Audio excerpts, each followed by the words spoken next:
Hi friends, my name is Mackenzie, also known as Emtothethird, and this is the Emtothethird Knitting Podcast. This is a special episode where I'm going to go through all of the things that I knit in 2022. I have done this for the last 2 years, so if you want to take a look up here, you will see 2021 and 2020.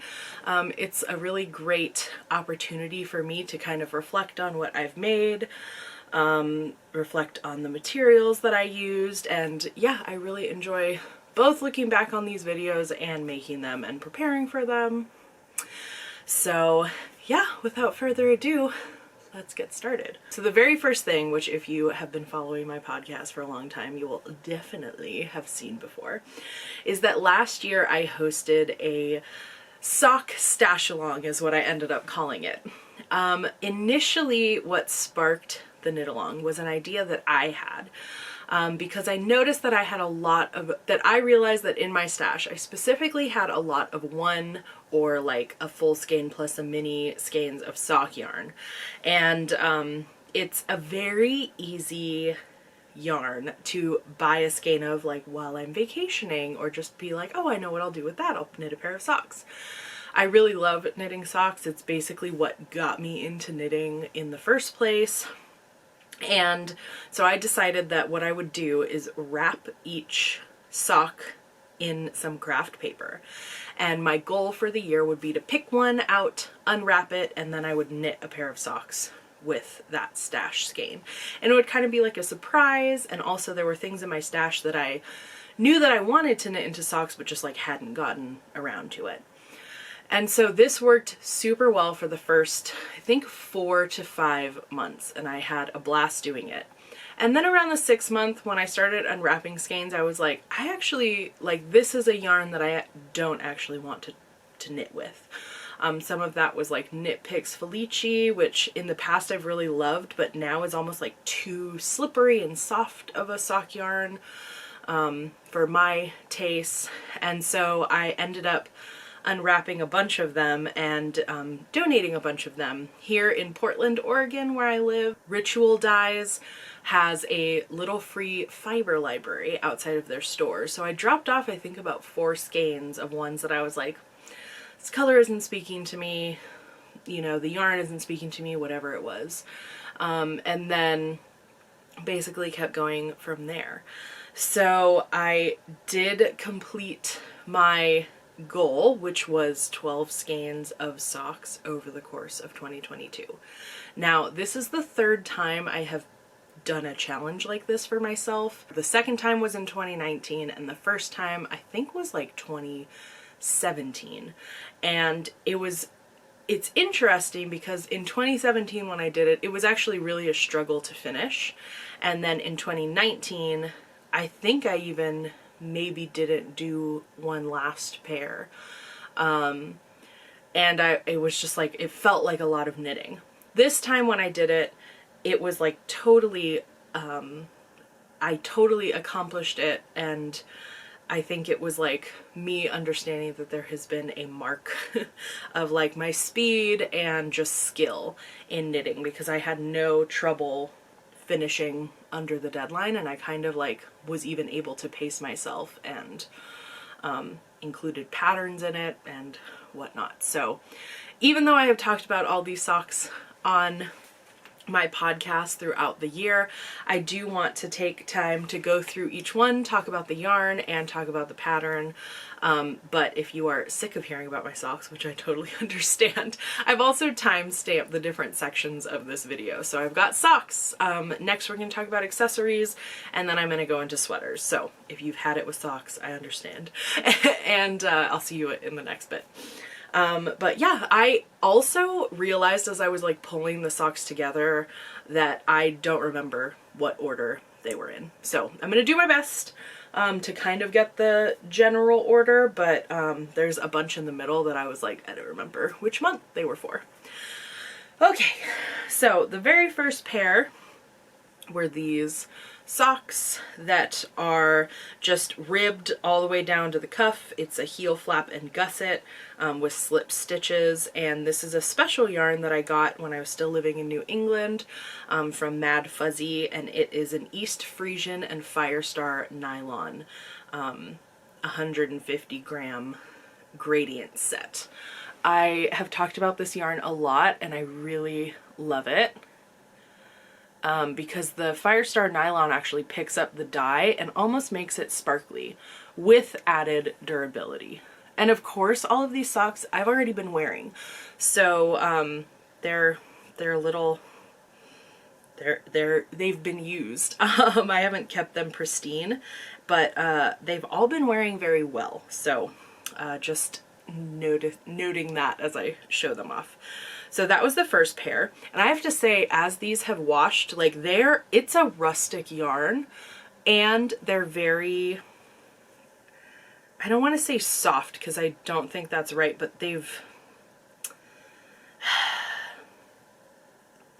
it's like they've fluffed up or something. They're just, the fabric is just really beautiful, and I actually ended up buying later this year some East Frisian yarn for a sweater that I didn't knit yet, but these socks were really part of the reason why I was excited to dive in and buy that yarn. So that's pair 1 for January. Pair 2 is with the same yarn, and I just alternated the stripes of the leftover darker colors and did a little color work as I changed them, and I did a partridge heel, partridge eye, you know what I'm talking about. And then I ran out of this light blue at the very toe, so I just finished that off, and there we go. These ones are for Kay because they're a little small for me. But they're extremely warm socks. They are not superwash, and yeah, I just really love this yarn. I've been looking for more, but she has not dyed more in a while. I have to let Maple in because she's barking at me. The third pair that I knit was an unwrapped skein, didn't know what it was, and it happened to be a skein of yarn that I've had in my stash for a while that was for Kay. So I was like, okay, so I'm 2 for 3 for Kay. But it was a really, really fun pair to knit. This is an older skein from Knit Picks that pooled in this really cool way. I knit them at the same time up until about here, and yeah, it was really fun to kind of see the way it was pooling. And the pattern is by my friend Susan of KnitLib. It's called Norther. And it's just this nice pearl pattern, and it was really fun to knit. So yeah, those are the third pair, and that is for Kay. I looked to see if the yarn was still available, and it must have been a limited thing from Knit Picks, so apologies for that. A lot of times at this point when I am following a sock pattern, I'll follow the patterning for the cuff and the top of the foot and just do what I know for the heel flap and gusset.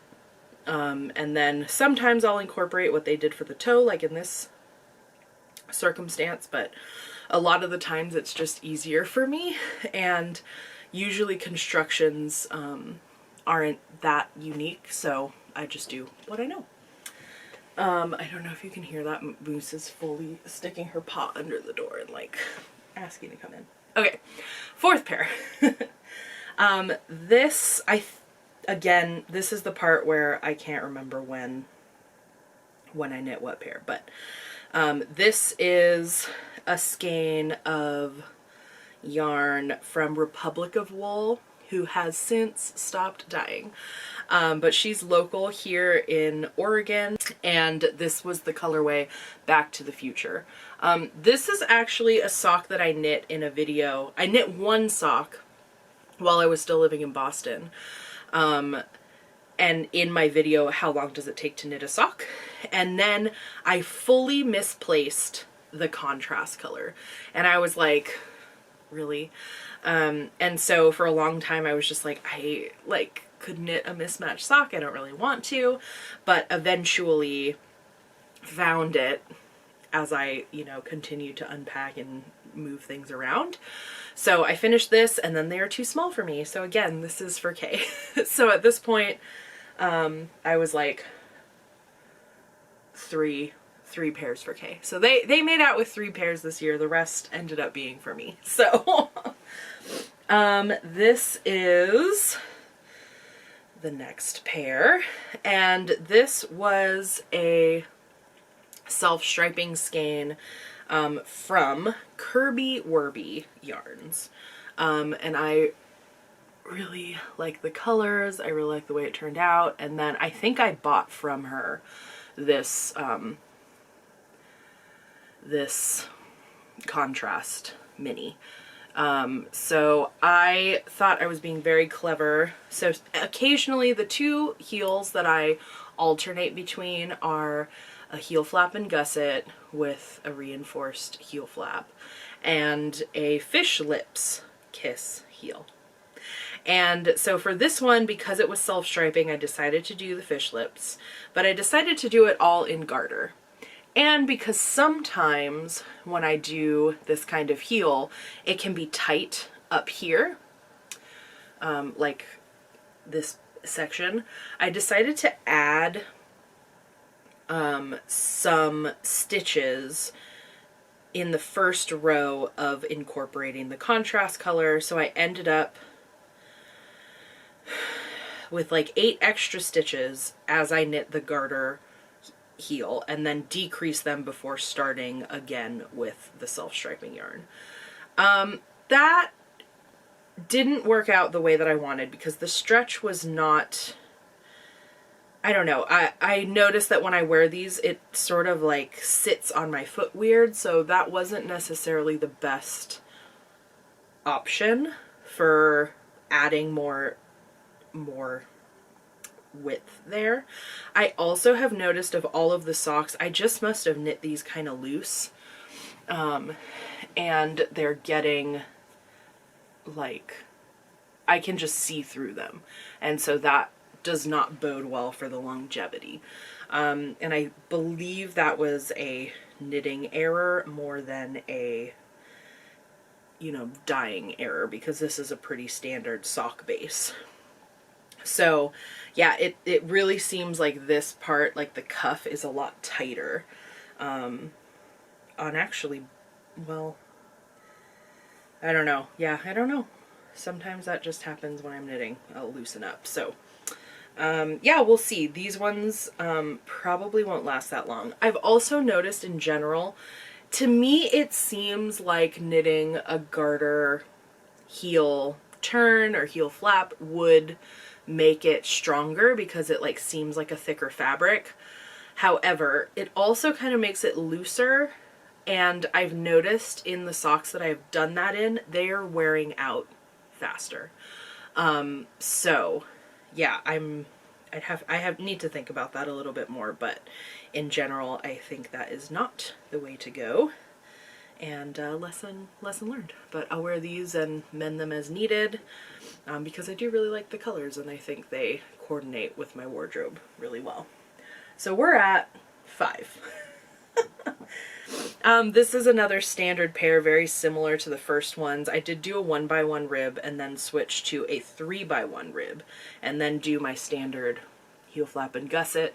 And these are a skein of Zauberball in a colorway called Piano Bar. Yeah, I really like the colors of them. I wear them a lot, and I think I need to knit more like dark pairs of socks because they work really well with my wardrobe in general. So even though they seem pretty bright and you're getting all of those stripes, they're pretty dark in real life. So yeah, that's a pretty simple pair for number 6. And then I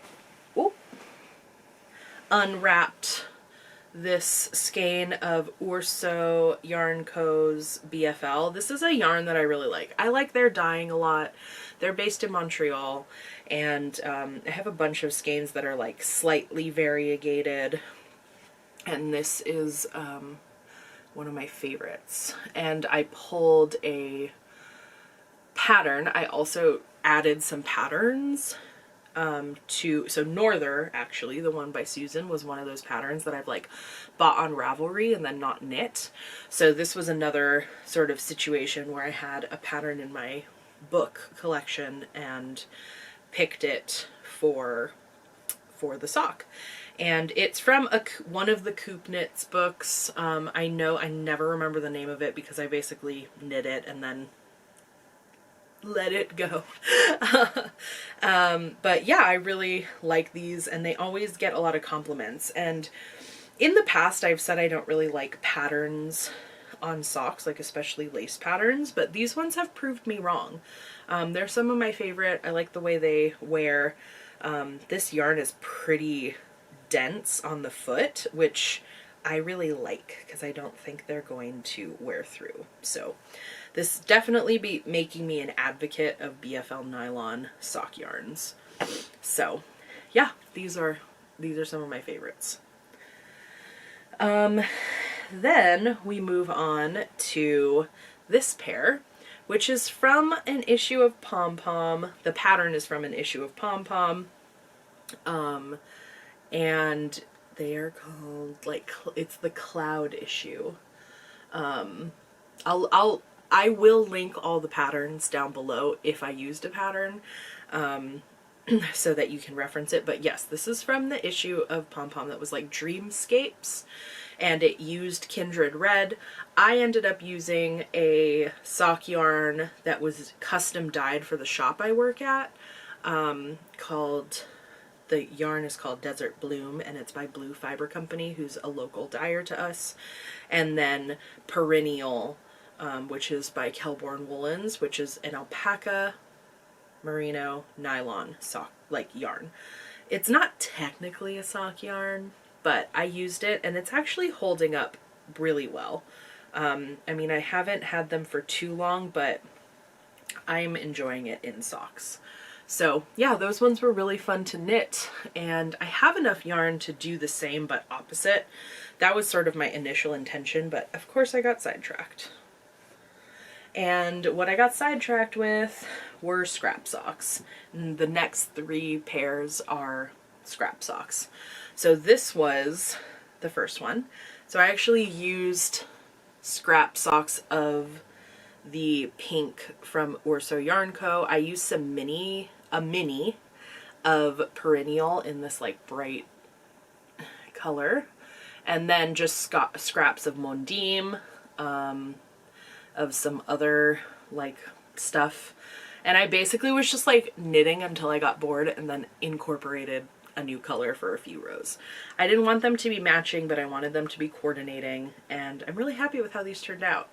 And the main sort of color is a yak sock from A Playful Day, which is undyed and I have had for a really long time in my stash. Interestingly, the color is kind of coming out on the bottom, and it's holding up a lot better than I anticipated for how soft the fibers are. So yeah, that's kind of exciting because I have been looking at a yak sock to dye on, and these are swaying me in that direction. So yeah, I really like these ones. They were really fun to knit, which I love, and I will be doing more scrappy socks like this in the future. And then the next scrappy pair is the D20 socks that I knit.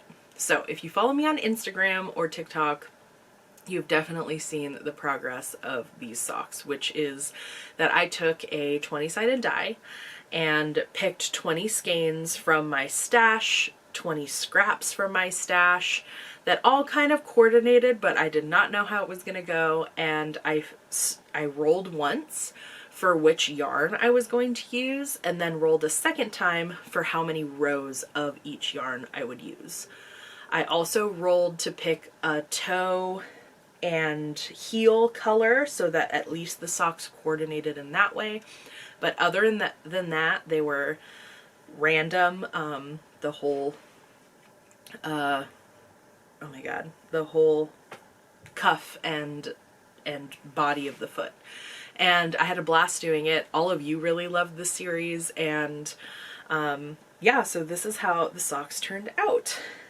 So I used everything from Hedgehog to Farmer's Daughter to my own yarns to Urso, Kelborn woolens. Yeah, and I just really love how they turned out. I again did a 1x1 cuff, or I'm sorry, a cuff of 1x1 ribbing, and I did 30 rows of that because I cast these on my 30th birthday, which is another big thing that happened this year. And then I did 3x1 ribbing for the rest of it, and I also did my weaving in the ends as you go method. So all I had to do was trim all of those at the end, and yeah, I had a blast. Had a blast knitting these, and I am absolutely going to be hosting a knit along using this method for whatever you want later this spring. So probably starting February or March. But stay tuned for that because I think that'll be really fun. Yeah, so that's pair. That's the 10th pair, and the 11th pair are another round of D20 socks. So I did these held double following the High Desert socks by Larkspur Knits, or Lindsay, who also sponsored the sock knit along. So if you posted your pair of socks for the month, you entered into a drawing, and a bunch of people won free sock patterns from her. So this is her sock pattern that I just used for the numbers, really. I didn't really follow the patterning because I was doing the D20 socks, but what I did for this pair was a little different. So I rolled twice for the two colors that I used, but then I rolled again and I like overlapped the how many rows I was holding them for, which got a little complicated, and I'm working out a better way to sort of track that. But so essentially it was like I was doing random socks twice, but they were like overlapping, and so some of the rows went for 20 and then some of them stopped in the middle and only went for 5. Again, it was a little complicated to keep track of, and I believe I can sort of figure out a better way to do it for doing it in the future, because I would like to knit a sweater using this method. But again, they're like coordinated even though they're totally different, and I've really, really enjoyed knitting these and wearing them. So that's the only pair that wasn't fingering weight gauge at about 8 stitches per inch. And the very last pair of socks, thank you for sitting with me through all these socks, is my Woolens and Nosh Advent socks. So this was a skein that I purchased to do during Vlogmas. I was really hemming and hawing about what kind of, I wanted like a marker of time for the filming of Vlogmas, because last year I did not buy an advent calendar or you know, anything, but the first year that I did Vlogmas I had an advent calendar of yarn, and it was really fun, but I still have all of that yarn. I've used up about half of it, and I didn't feel like I needed more yarn, especially sock yarn, as I just knit through a lot of my stash. So I was like, ugh, and I looked at a few self-striping advent skeins, but a lot of them were sold out. However, at the in June, I actually illustrated a sticker sheet for the pre-orders of the Woolens and Nosh advent skeins. And so I was sort of made aware that Michelle was doing them, and then I saw that there was an opportunity to buy some of the skeins that were like remaining. And I was like, oh, and I jumped on the chance. So this is her Tarhi base, and there's this contrast color that came with it, which is in between each stripe. And they're wound into little balls in a little bag that has like a screen printed Woolens and Nosh illustration. And so when you start knitting, you pull the edge and you don't know what's coming for the next day. So I actually, because I wanted to get as much length out of these as possible, I started at the toe. This is the only pair that I knit of all of them that was toe up. And then I started knitting, and each day I just did a stripe on both. They were on 2 separate pairs of circular needles, and I was gonna do an afterthought heel, but once I got there I was like, okay, let me just do the heel now and keep going. And I cast them off in the car on the way home from Christmas in LA. So they were done before the new year, and I'm just so pleased with the colors. It's so fun. And it was just such a nice project to be working on, because it's just about, I timed it and it took me just under 10 minutes to do a stripe on one sock a day. So it was about a 20-minute commitment each day. And some days I would get behind, and then while I was watching a movie that night, I'd just catch up. But I made sure one sock was kept up, and yeah, I'm really, really pleased.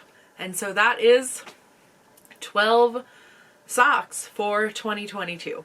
In my reflections on thinking about knitting all of these socks is that I really love knitting socks. I will always be knitting socks. I always have a pair cast on. And it ate into a lot of my knitting time this year. You'll be like, what? When you see all the other things I knit? But for me, it really did take up a lot of knitting time that I wouldn't necessarily have like fed into socks.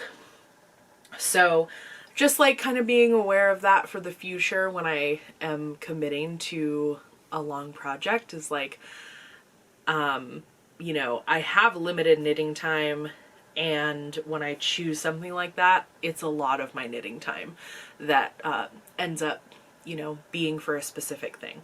This was fine this year. I really wanted to replenish my sock drawer, and I did. And yeah, so just kind of thinking about that for future. And really so many people participated, which was so cool. There's like over 100 posts. I think there was like 120 to 130 posts of socks that people knit over the course of the year, inspired by me starting this project. So that felt really cool, because people were going into their stashes and knitting socks that they might not have touched otherwise. So thank you so much for participating and being part of it. And I'm really, really excited to see what this year brings.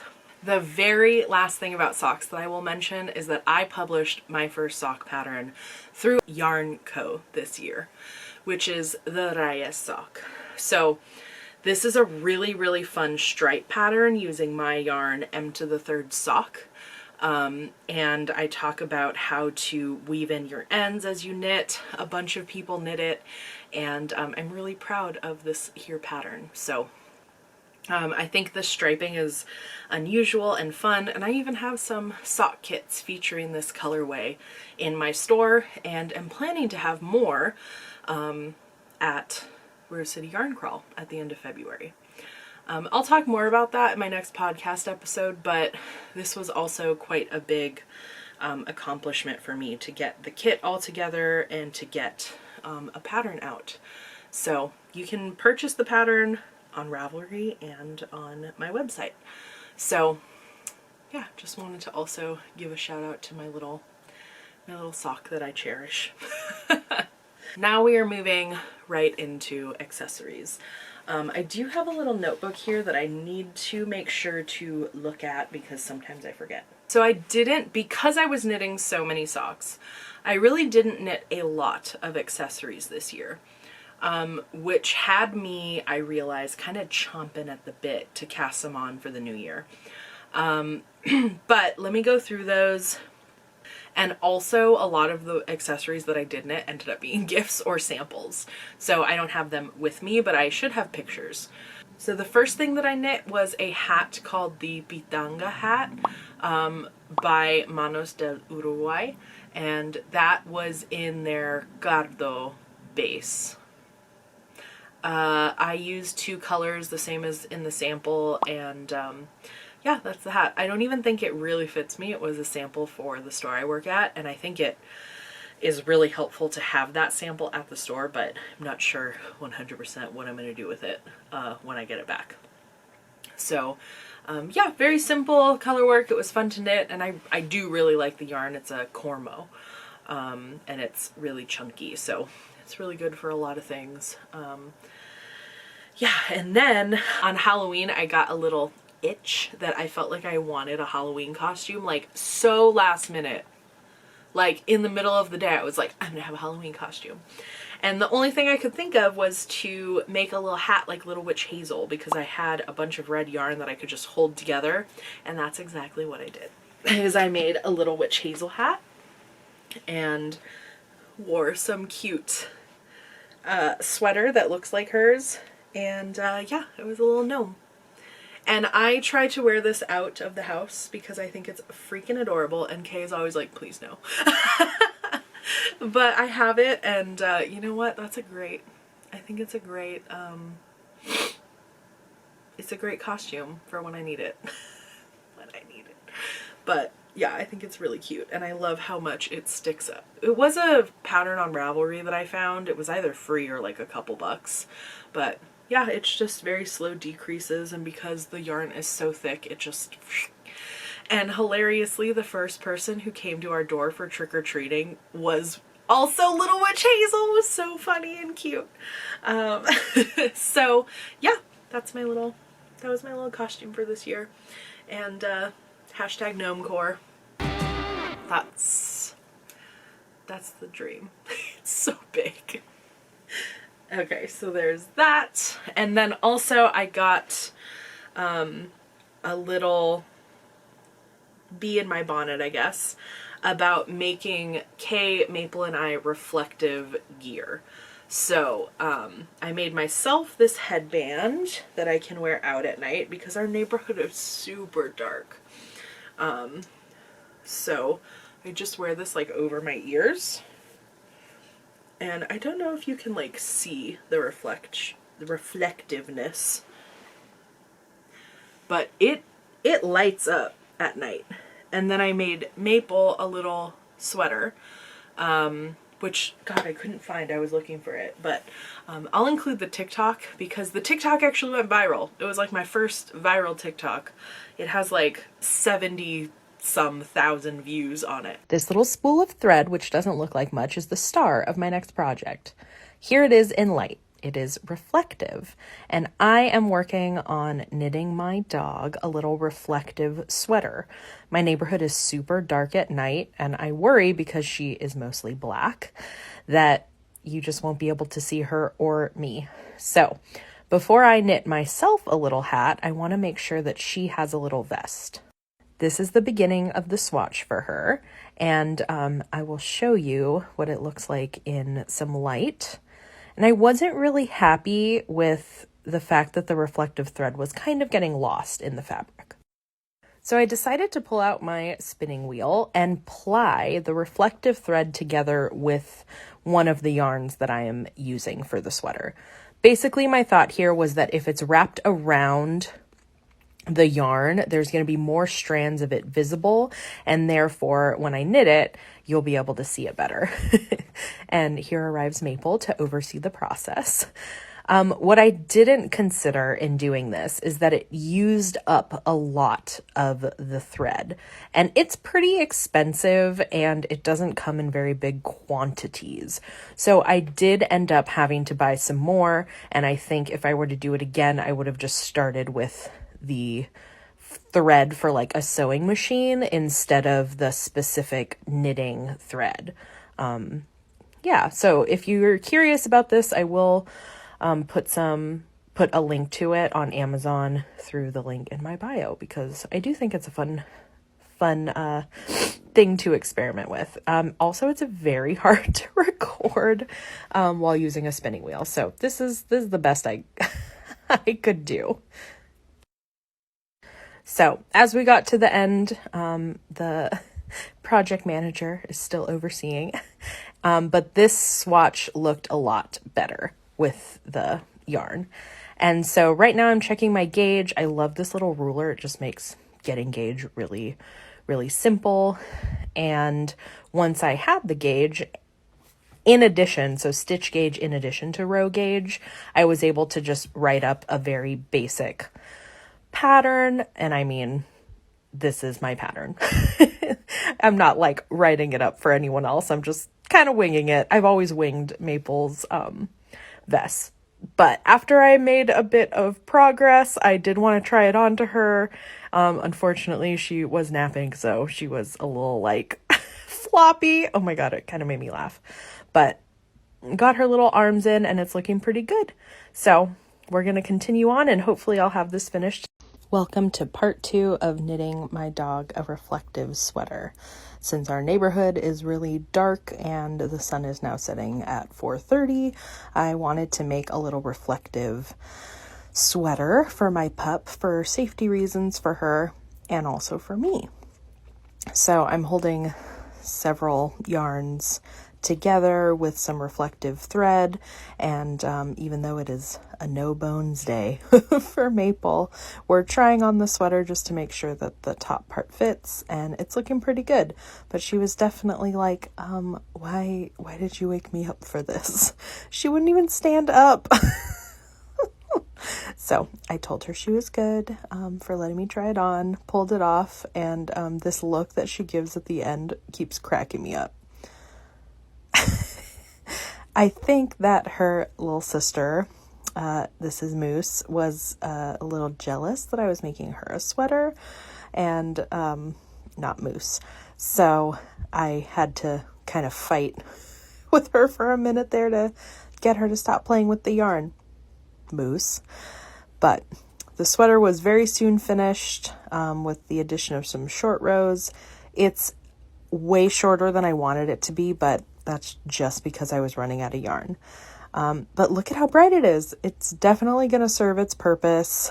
And after making sure that it did fit her up top where it's important for it to fit, I took it off and just added some single crochet stitches around the leg holes and woven all the ends, and it's looking really good. And here it is with the flash on, just so you can kind of see the reflective thread. And she was able to wear it that night on our walk, which I took some clips of, and she definitely looks like a little disco ball puppy.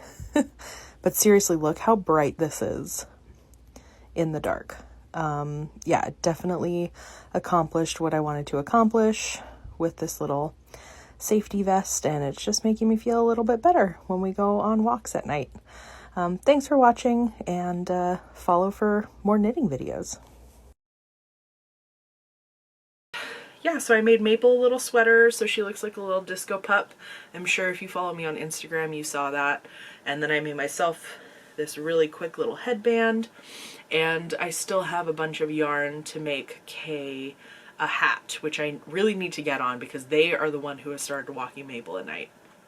So yeah, this reflective yarn was actually something that Lion Brand created. It's an acrylic with reflective thread, and they've discontinued it, but I bought a like 6-pack of it on Amazon for fairly inexpensive. I'll post a link down below if you're interested, because I do think it's a really great option for making something pretty visible at night, especially in a dark neighborhood. So, and I generally like the way it looks.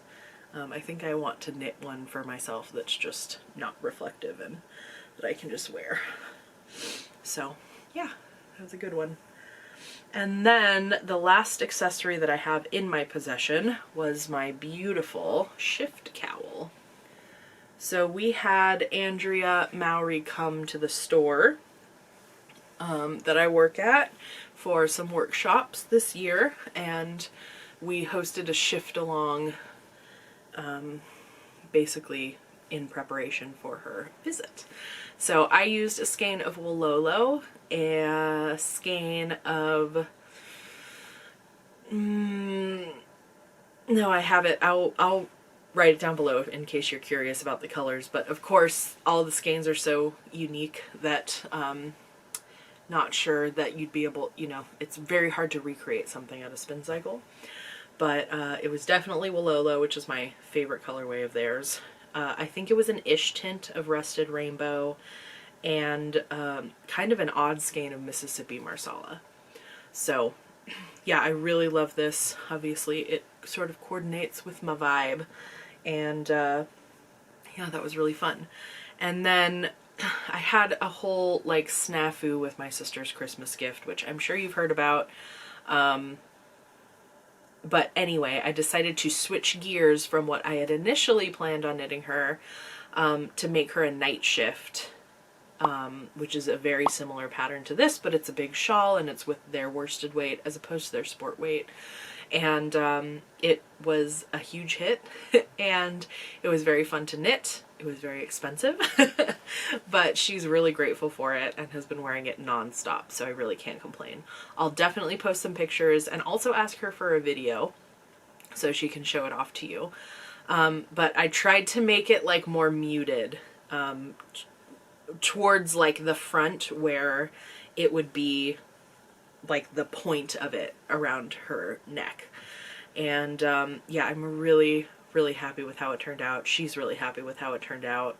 And it was a great Christmas gift. So, very last accessory that I want to mention is sort of an accessory.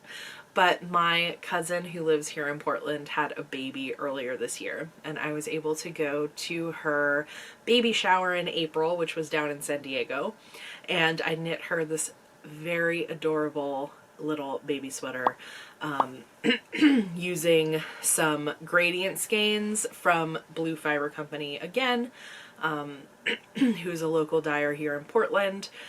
He did a custom colorway for the shop in the gradient minis specifically, and I bought one of those to make this little gradient sweater for Mira. And I will show you what she looked like when she was first born wearing it and what she looks like now wearing it, because she just turned 8 months, and it's pretty adorable. I've also had the pleasure of doing childcare for her, for my cousin, 1 day a week, and I've just watched Mira grow up, and she is like just starting to cruise along the edge of the couch, and it's like so cool that I was with her starting at like 3 months watching her weekly, and now she's like teetering around. So cool. One more accessory that I knit for the store as a sample was the two-fold shawl by Martina Bem. I say that and now I'm worried that it's not Martina Bem, but I will correct myself if it wasn't. But it is out of Hedgehog Tweedy, and there's little tassels along the edge, so I made a sample for the store just to use some of the Hedgehog Tweedy.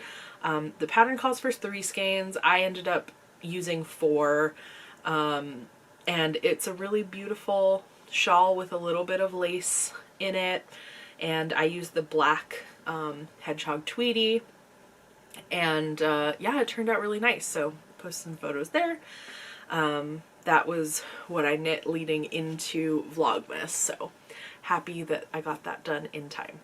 And last but certainly not least are all the sweaters that I knit in 2022, which I'm very excited to share with you. So the first one I want to talk about is one that is not in my possession because it was a gift. It was actually supposed to be my grandma's Christmas gift for Christmas 2021, which I didn't finish until about April of this year, of 2022.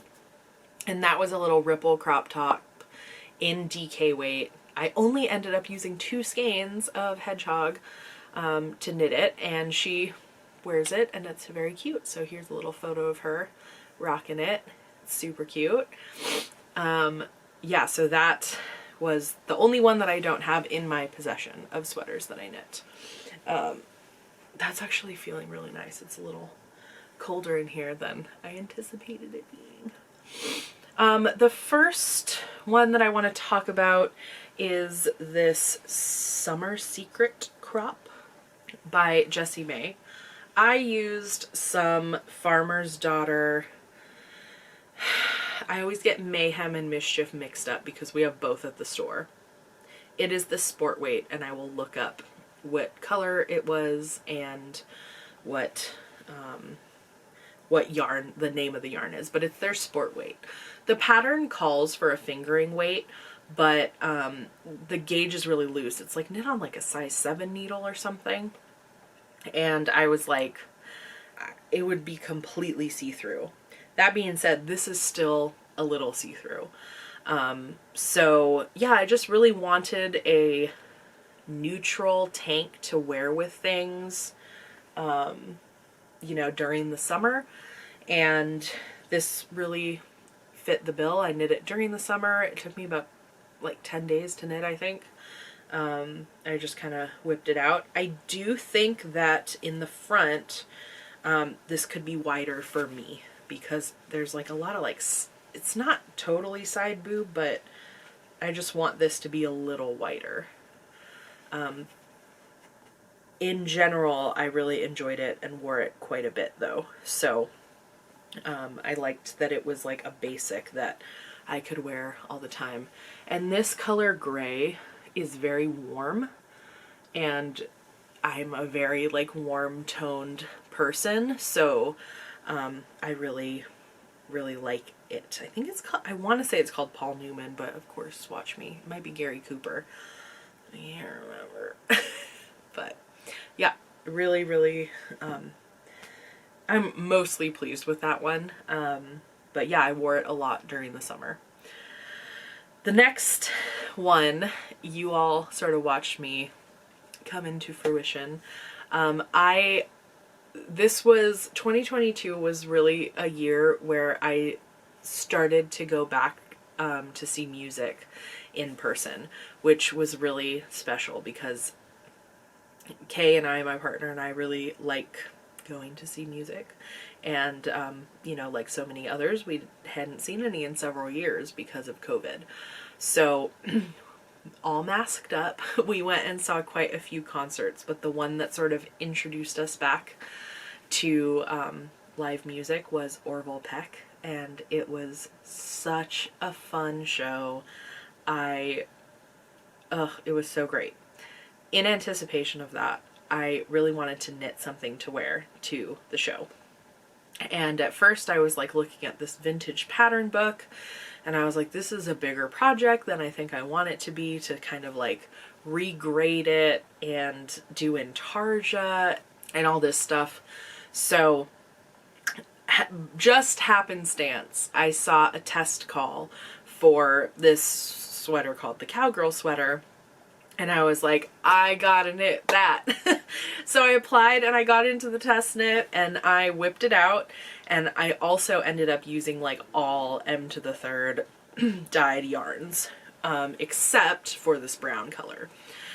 But look at that. Eee! So there it is. So the shoes in the original pattern all went one direction, and it was just a bunch of the one direction, but I was like, boots come in pairs. So I kind of reworked the chart so that the boots were facing the opposite direction and incorporated some of these little sparkles. And that's the biggest change that I made. I also did add some short rows just so that the neck sat down a little bit lower. And I think I did some A-line shaping, which in hindsight, I don't think I needed to do. And it just like cut the length of the sweater quite a bit. But yeah, I'm really pleased with it. I used my DK weight yarn liminal. This is the colorway Hugo, which is one of my favorite colorways. And then I used Thai tea for the hats and the sparkles. This is just a blue that I dyed in an experiment. And then this fuzzy, the texture is the fuzzy brown, is a skein of yarn from, what are they called? The one in Denver. Wild Fancy Tiger that I've had in my stash that I felt was perfect to use. It was a little thick for the gauge of the rest of the sweater, but I think it worked nicely. And I used every last bit of the skein. By the time I was at the armholes, I think I was supposed to put it on the bottom as well, but by the time I was at the armholes, I could tell I was kind of running out. And so I divided it perfectly in half and just finished off both armholes with it. So yeah, that was a really fun knit. And I finished it like the night before the concert and got a lot of compliments on it at the concert. So yeah, that's a special sweater. I really enjoy it. And I'm very happy with how it turned out. The next sweater is actually a long-standing whip. So I bought the yarn for this during 2020 in Boston and knit it, and knit basically everything except the sleeves. I picked up for the sleeves at some point and I was like, this is too many stitches. What is happening? And I was just like, this is not working. Something got messed up. And then I put it away because I was like, I don't want to have to refigure out the sleeve math on an Isolde Teague pattern. That sounds like a nightmare. And so it just sat for a long time. Then I kept thinking I needed a cardigan, and I was like, well, I have a cardigan that's almost entirely knit. I should pull it out and just see where we're at. So I went in and I was like, again, this sleeve is a nightmare. I ripped the whole thing out. I decided to pick up the sleeves as per the pattern after I had been like bitching about it for like a year and being like, I don't know why the sleeve like is so messed up, blah, blah, blah. And then I like read through the pattern a little more carefully, and the reason I had so many stitches and was so off was because as you're doing the short rows after you've picked up on the sleeve, you knit two together at the end of each short row, and that sort of forms the sleeve cap. I was like, I'm gonna do German short rows, like I know better than the pattern. But that meant I didn't decrease like 100 stitches, or like maybe even more. And that was why it was so messed up. So once I had made that realization, I flew through the two sleeves, and now I have this cardigan that is seriously my favorite cardigan. I wear it all the time. Yeah, so it is the Stockbridge cardigan by Isolde in my most favorite color, Honey by Quince & Co. I am not supporting Quince & Co. anymore because of... If you have questions about it, you can ask me and I'll direct you to why, which is such a bummer because I really love their yarn and their colors, but yeah, anyway. So yes, I have this. It's an Isolde cardigan. I did end up having a couple different dye lots, but c'est la vie. I'd rather not buy more of their yarn. So yeah, and I got these really pretty like wood grain buttons, and seriously, I wear this all the time. I always throw it on over my outfits, and it just works with my wardrobe really well. So yeah, that's a great one. Also, just her waist shaping and stuff is so good, and yeah, I truly really love this cardigan. Next is another cardigan that was spontaneous, and yeah, let's talk about it. So at Rose City Yarn Crawl last year, I ended up buying some of La Bienne Amé's Corey worsted, which was a new yarn that she had released, and I just got this little thing in my head that was like, you should do like a split cardigan. So it's two colors, and I initially bought like basically a black yarn that's colorway was called Moria, and a purple yarn, But once I swatched them, I was like, there's not enough contrast between these two to kind of get the vibe that I'm going for. So I ended up returning the purple color and getting a pink color from a different store that also had it, a brighter color, and I'm really happy with how they look together. I think I ended up using 4 skeins in total, and I held mohair double on this side, and this one just is plain. So this side's like a little fuzzier and softer than this one. However, so everyone knows the sweater pattern. It's the Felix cardigan. But I didn't want to outwardly recommend the pattern because the grading is very lazy, especially for the bigger sizes. Yes, it did end up fitting me, but I just felt as though recommending the pattern was setting people up for failure. So you can do this with any cardigan pattern, and I would encourage you to do it with a cardigan pattern that is not the Felix, because I don't know, it's what it is. It's kind of like a quick knit. It works for a lot of people. It's a very popular pattern, and I think there are better patterns. So that's one thing. Part 2 is that this yarn was absolutely kind of a fad at the time, and it, you know, there's pilling that happens, sure, but this stuff is like a lot. It's a lot of shedding. I recently wore a shirt that I had worn under this sweater a while ago and was picking off just a bunch of hair. Partially that's probably because of the gauge that I knit this at, which was a very loose gauge. But under the arms, it's like really, it's just a lot of yarn that is coming out. And it's more than pilling, in my opinion. I wouldn't buy, for myself, I would not buy this again. I mean, look, like this is just there. It also, I think because of the mohair, feels a little itchy, so I don't like wearing it. And it takes a lot to make me itch. Like, I like wearing rustic yarns.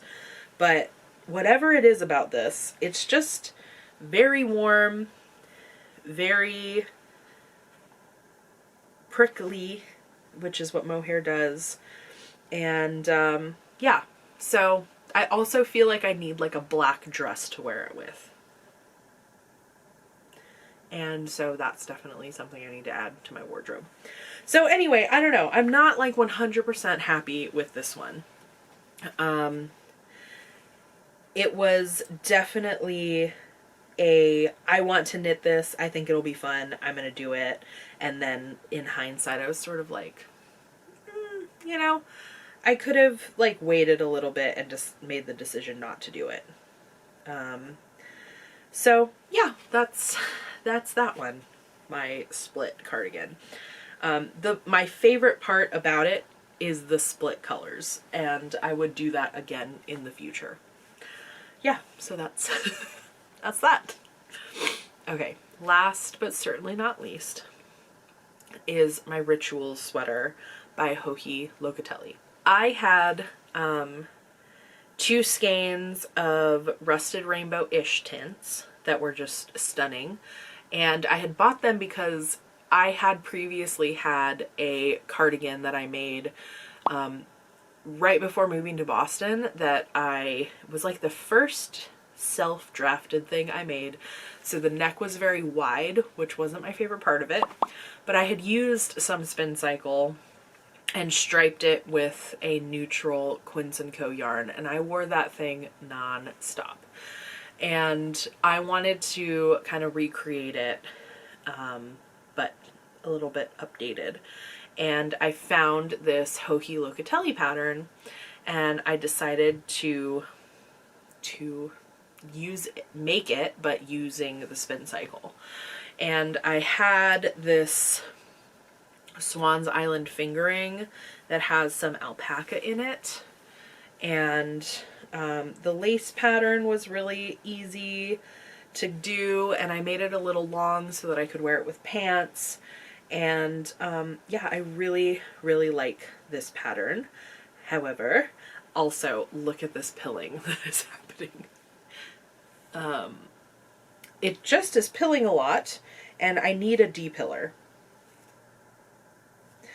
This one, however, is different from the last one because I don't feel like it is shedding. I feel like it is actually pilling, and I will depill it and it will look nice. And it's in the places where you would expect shedding, like under the arms and on the arms. So I think once I depill it, like it might need depilling every once in a while, but it's still working. The one thing that I've noticed as I've worn this sweater more is that the sleeves have sort of ridden up, and they're a lot shorter than I intended them to be. So I actually think I'm going to go back and add a few inches of length to the sleeves. Other than that, I really like this sweater. I wear it under, like I would wear it under this dress so that the sleeves show, wear it over this dress, wear it over pants. Like I just wear it all the time, and it's a really nice one to throw on. And it fits me really well, and I like the colors, and I always get compliments on it. So yeah, that's that one. And I have to say, knitting it in the colors that I did totally changed the vibe of the pattern. And I've had people be like, I have looked at that sweater and just like totally scrolled by it, but like with the colors that you used, I like want to look at it again. So that's always kind of fun, having those moments where people are like, the way that you knit it is inspiring me. So yeah, really happy with that. Let me look through my list to make sure I didn't miss anything. And that's everything I made in 2022. I always have such a blast doing this video because, again, like I said, it kind of allows me to reflect on what I made and think about what I want to do in the coming year. And my goals for this year are pretty lofty, and stay tuned for my next podcast episode where I talk about that a little more in depth. And yeah, just thank you so much for sitting with me. Thank you to everyone who watched Vlogmas. Thanks for being here. If you enjoyed this video, please like and subscribe. It helps content creators like me a lot in this algorithm. And last but not least, if you would like to send me a tip, you can do so via Ko-Fi. I will post the link down below. Anything is appreciated, but also just your support in watching the videos and subscribing and liking the video helps a ton. So thank you so much, and I'll talk to you soon. Bye.